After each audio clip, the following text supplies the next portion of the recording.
Good day, everybody. It is Calxiyn and Hunter here, and today we are talking about unaliving in RWBY.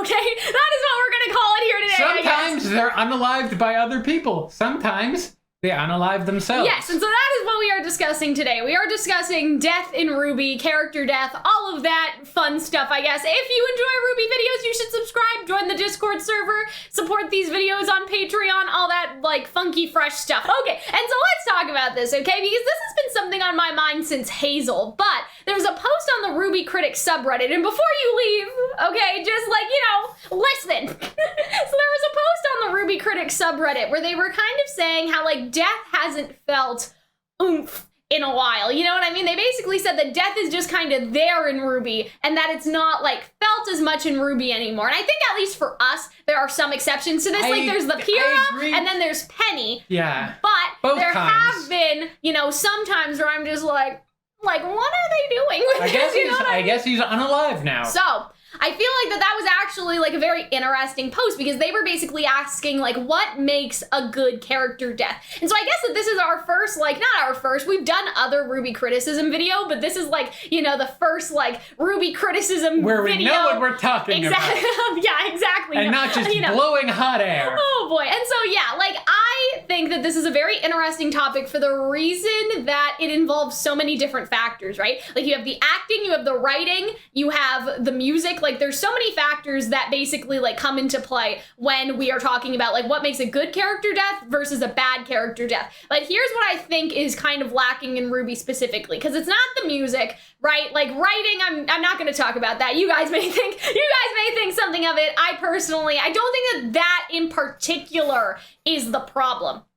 This is what I see. And actually, Hunter just did something that's a good segue, right? Something that we learned in class this week was that, and I kind of knew this before, like I've heard this somewhere, right? Is that like when you're born, you like share like neurons with your mom or something, basically, right? Like with your caregiver. And it's basically this idea that like if your mom is calm as a baby, usually, like, you know, you will be calm. It depends on the circumstance, right? Like, if the baby is hungry, they cry. If they're, you know, if they pooped, they cry. Like, babies cry a lot, right? But if the baby is crying because of something scary, right, but the mom is calm, you see these videos where the baby calms down, right?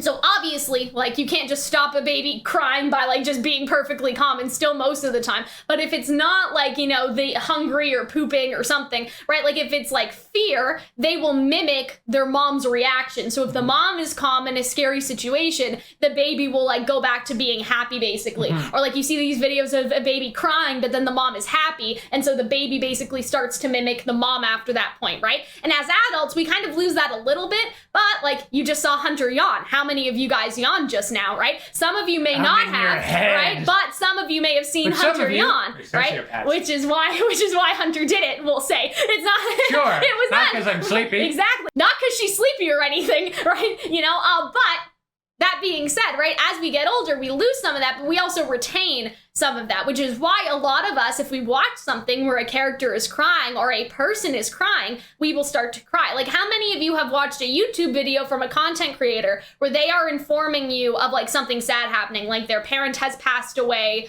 or, you know, something along those lines, right? And they're coming on camera and they're talking about it and they're very emotional, right? I have watched videos where I do not even know the person, but I start to cry along with them, basically, because there's just a mirroring effect that when you see somebody upset and expressing authentic emotions, you will feel those emotions. And obviously everyone's on like an empathy spectrum. I'm one of those people where if I see someone crying, like I'm going to cry, right? But most people have that like sort of range where they will start to feel emotional when they see either a real person or even a fictional character, right? Like an animation, right? Start to feel emotional. So here's the problem, I would say, with RWBY in particular, I guess. Or recently. Recently. Last season. Right? Last season and, like, you know, some other seasons as well. Because here's the thing, right? We weren't supposed to feel sad about Adam, right? We weren't, right? And so that scene totally makes sense.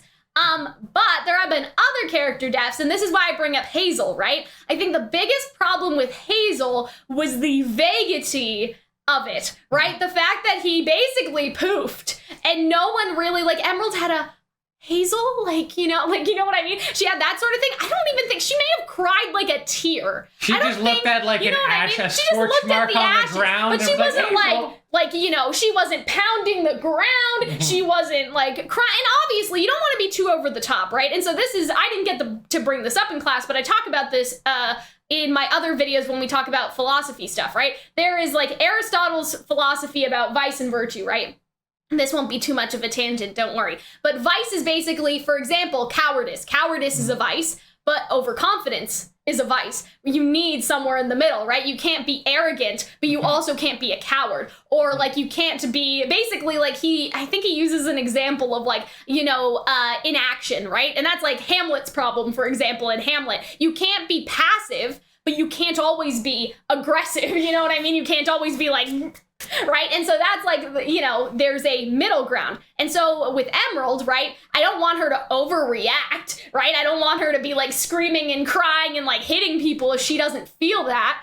But I think they could have given us a little bit more, you know what I mean? To connect with. Or like Oscar. How many people has Oscar seen die? Like, I know that now he kind of has like Ozpin memory access, but like, you would think that if not Emerald, the sheer fact that Oscar has witnessed death for the first time, and he is not responsible, because Hazel did ask, but like partially responsible, you could have had Oscar have a big emotional reaction, but they didn't. It was sort of like, you know, Hazel's dead. Okay, bye, right? And so I feel like that RWBY's biggest problem with the character deaths lately is that if our job as actors, because again, this is what the lesson in class for this week, and that's why I was inspired to make this video, was talking about how you as an actor need to have authentic emotions to make the audience feel moved to be on your side with those emotions, basically, right? And so if you see a character cry, right, a lot of the time if they're crying authentically, like if it's good acting,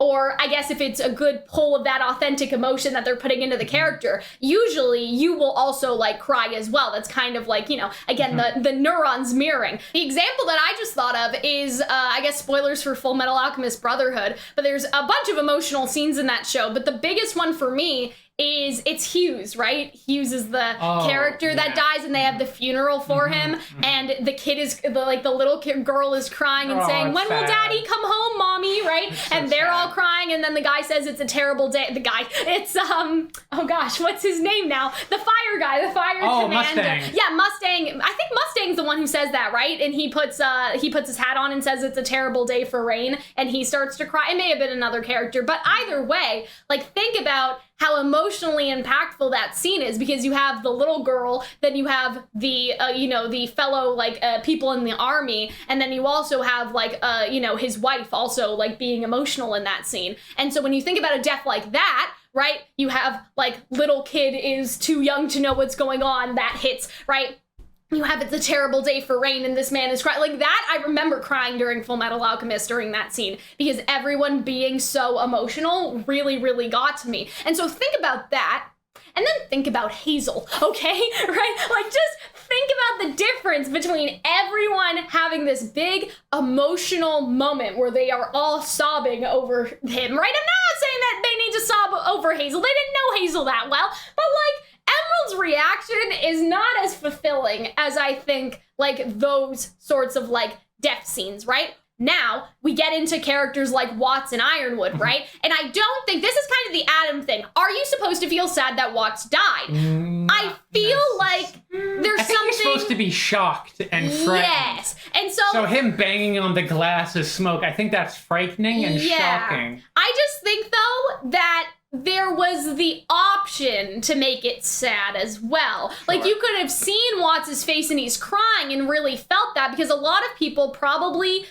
really liked Watts. Like part of Watts' appeal, I think, and we talked about this again, being a good actor is regardless of your character, basically like giving the character justice and defending their side. So you have Watts. Watts is a bad guy, but you kind of agree with him, especially when he's roasting Cinder like that, right? Like that is what like makes Ironwood's a Watts, dick, Cinder's exactly, annoying. Right? Like, yeah, you're not wrong. Exactly. That's what makes Watts so likable, is that you side with him because his acting is good and his writing is good, and it also helps that he took Cinder down a couple pegs, and he was kind of the audience's head voice in that moment, saying all of Cinder's failures, right? But Watts was not shown, and no one was sad about it. In fact, it pans to Cinder and Salem, doesn't it? Right? And so are you supposed to feel happy? Because Cinder is happy. So if we're mirroring, right? And again, Cinder being happy, because there are like shows where they pan to the villain being happy that the scheme has, gone through and the audience is still emotionally upset, right? Like you don't always, like mirroring isn't like an automatic, switch thing. If something morbid happens and a character's smiling, you will still feel disturbed as the audience member. But I feel like that not seeing Watts, I do like him banging on the window, but I feel like that seeing Watts cry and express a genuine tearful, we never saw that of him, right? So to see that he's genuinely scared in death and he's sweating and he's crying and he screams and he knows that he's like, that he's lost basically, I feel like that could have definitely made people cry for Watts. With Ironwood, I don't know. Like Ironwood, again, I don't know if we were supposed to cry for Ironwood. And so again, when I saw this on the subreddit,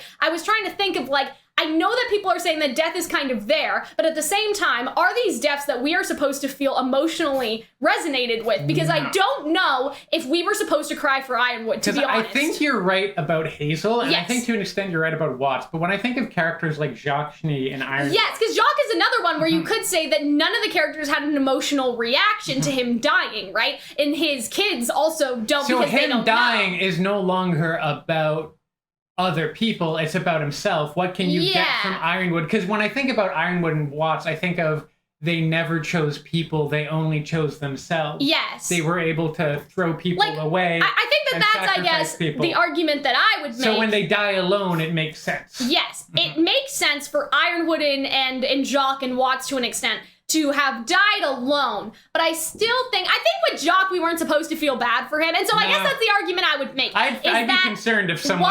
Why make the audience emotionally resonate with Jacques, And so I get what that person on the Reddit was saying, that the deaths don't feel like you're crying at every single death, but I also think of it from the writing perspective. Are you supposed to cry for Jacques? I don't think that the answer is yes. I think that, it was just supposed to be. But maybe that's people's problem, is that it just was. And it wasn't. With Ironwood, I feel like it's more complicated. Because I think that you could have had a scene with Ironwood yelling or crying or letting out every emotion that he has bottled up before death. But the reason why we don't get much of a reaction is because other characters aren't even there, right? When he dies. Like, we see his final scene with Cinder and Salem, but he's just left there, and he's like, he's just on the ground. And so I think that that's kind of a very interesting question, is that are we supposed to feel when these characters die? And then the other question is do these characters dying alone make it more difficult to convey any sort of sadness? Because say if Weiss and Winter and Whitley were there for Jacques' death, it wouldn't make sense for them to be there. Cry. But it would have been interesting to see a variety of reactions from them, that's the type of thing where we're probably going to see people react to Ironwood's death and Calxiy's death after the fact and not in the moment. Exactly. And so that's the tricky part, I think, with this. But I think Hazel is the best example of poof and unjustified poof, because at least with Ironwood I can be like, I don't know if we were supposed to cry, but it ends up being less impactful in that very visceral human way. It's more impactful in it's just kind of sad because it's exactly what he deserves. It's exactly what he deserves. Right? And so I think that was interesting. But the person on the critic Reddit was specifically asking what kind of deaths make you cry, right? With the question of what's the RWBY death that has made you cry lately? Because none of the deaths have made them cry as of late. So I think it's a combination of that lack of emotional reaction, but also that not all of the deaths have been appropriate to cry to as well. So there's a bit of a mixture. For part of it, it's just where the story has been going. But then for the other part of it, I'm with Hazel, they should have done something a bit more with that. I feel like that there was something very much lacking with Hazel, to the point where we were particularly confused. We thought that maybe he was in the cane, little Alice in Wonderland type thing. He was in the magical orb situation. Such a big man and such a small cylinder. Exactly. We thought he was maybe trapped in there for some reason. We thought that maybe he was alive somehow. We still haven't gotten death confirmation for Hazel. I don't remember if we did or not. He's probably dead. And it's just so weird to think that he's dead because did he really die? You know what I mean? He just wasn't a dramatic he just disappeared, death. And so and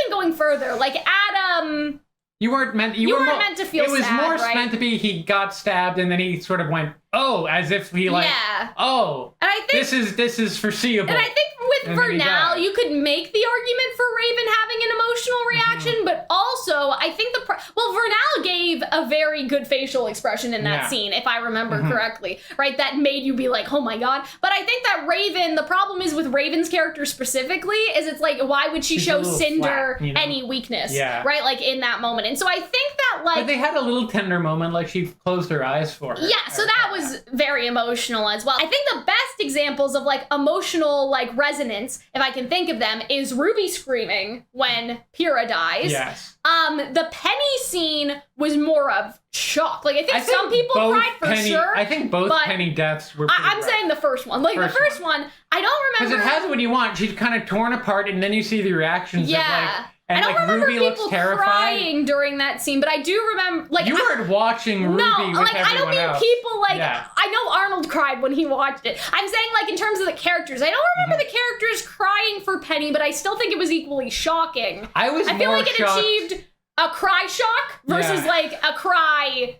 sad. You know what I mean? I was more shocked, I think, at the time with Pyrrha passing. Yeah. With Pyrrha being murdered. And so I think that Pyrrha is a pretty good one because you have that Ruby scream and that's very chilling. I think Blake's scream too, I think got a lot of people when she screamed Yang, even though that's not a death. I think with Jean's scream, that was good, like emotional, like mirroring because Jean is crying, right? And then he's also like screaming, right? And that was pretty rough, but then also when Penny meets Winter, when they hand it off. I don't want to say that was like confusion and melancholy, and it does kind of. I think it landed well because it was like when you learn someone dies, you're frightened, and then you're worried, you're confused. I think so you saw Winter go through that. An interesting question though, because does it take away from Penny's death emotionally slightly when at first Jean is crying and then suddenly Penny's like, da-da-da-da-da, right? You know what I mean? Well, she wasn't da-da-da-da. I know, she was just like, it'll be okay. Cheerful. Yeah. It was weirdly comforting. Yeah. And so Which even hurt me more. Don't comfort me when I'm sad. I think that's probably mixed for people. Like some people are going to be like, that's like a tone shift that's kind of, takes away from the feel. Like we didn't get to breathe enough in Penny dying before she just appeared in front of Winter, right? But I don't know. I feel like that the Jean moment was good for that, that resonating. And so in the future, I hope if anybody else dies, they do something. Give it a moment to land with. Even Roman, when you think about it, Roman went pretty fast. We never got to see Neo's reaction because she wasn't there. She had flown off by that point, right? And so I feel like that may be important to maybe show in a flashback or something. Because, okay, so this is going to be spoilers for the RWBY book. It's very vague spoilers. Neo has a tracking device in Roman's hat multiple times throughout the book. And there was the implication that, did she take out the tracker? She says yes, but then she lied. And she had it in there anyway, right? And so... She did have the hat when she met Cinder. So that's what I'm getting at. I feel like the canon reasoning for how Neo got the hat will eventually be kind of that book canon that she had the tracking device and so she went looking and all she found was the griffin, right? Roman was dead. So I feel like that would be good to show because Neo is so expressive. If I want to see a reaction to death, I want to see the pounding on the ground, she tears, something, who knows, she rips her umbrella and maybe she fixes it with her semblance, illusion thing, who knows, maybe her umbrella's all tattered and she's just I've seen fan art of her on the ground, texting Roman. Yeah. Constantly, Roman, we can Roman, see are you okay? That emotional reaction. That would really be an amazing feel for scene. Neo, right, in that scene, right? And so I feel like that, if we're going to see... That is a good opportunity for that. Exactly, and that makes us feel more for Neo as well, because I think a lot of people do already feel for Neo, but actually seeing her, right, I feel like it could be this very, intense scene where she's in, she's in the ruins of Vale, right, and she's looking on her phone, and she's looking on her scroll, and she's like, I still see the hat, right, maybe I can find him, right, but instead all she sees is the hat and the griffin, and it's sort of that implication that she knows that Roman is dead. Maybe she takes it out on the griffin, she's crying, right? And so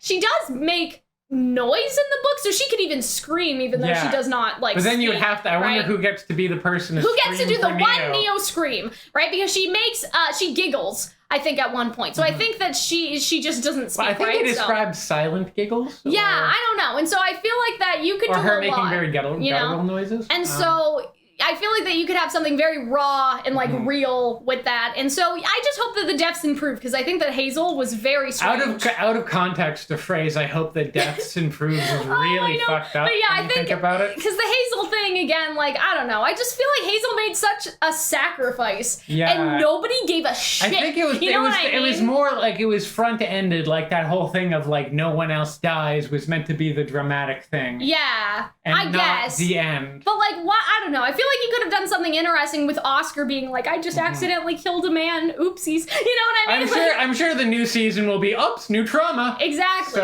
we I have that to look forward to. We need more emotional People reactions. reacting to death. And I think that too, RWBY being 3D may hinder that slightly, and I'm not like, 2D versus 3D like elitist or whatever, but I think that there is a problem fluid to an extent. Like not lately, but definitely in the past. There has been some fluid problems like with RWBY, and I think that impacts the tears, and you kind of seeing the tears is like part of that mirroring sometimes, right? Or like even the glaze over the eyes. Like I think that may be easier to do in 2D than it is in 3D because you draw that, right? And so I'm just thinking of the anime that I've watched, or like even like I think the example that I was thinking of was Lion King, right? Like if you didn't see how Simba reacted to Mufasa's death and it just cut away, like would you still feel that sad about Mufasa? Like it's like the gotta get up dad, like that's the part everyone remembers and gets emotional towards, right? And so I feel like that if you think about any Disney movie with an emotional scene, they show the characters cry, right? Like Belle cries over the Beast, right?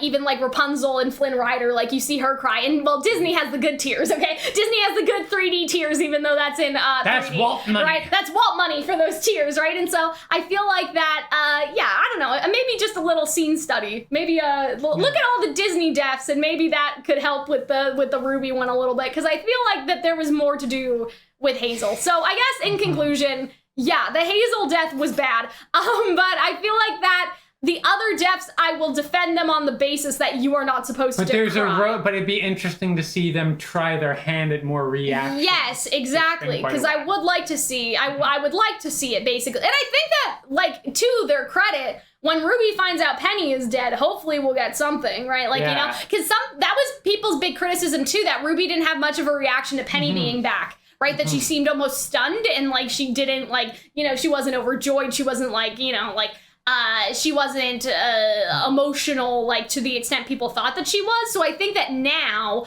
with all of the characters in this void, I feel like you could have like very much like Jean crying, RWBY crying, Neo crying, like again to make us like very much upsetty spaghetti, as the kids say. So yes, as the kids say. So that's our little death speech for today. That is basically all that I got for you guys. Thank you for attending Calxiyn's Royal Court today. I hope you enjoyed our little RWBY. Oh my God, a RWBY criticism video. Oh man, we do that? Oh my God, we won't get paid this month from Rooster Teeth. Yeah, I know. We won't get our monthly check from Rooster Teeth. How will I buy my charmed aroma candles without our daddy Rooster Teeth money? And so yes, okay. Anyway, I hope that y'all enjoyed. There is no daddy Rooster Teeth money, okay? And we will see you. We're paid by the parent company. Don't be a child. Oh my God. We will see you all in the next one. Bye.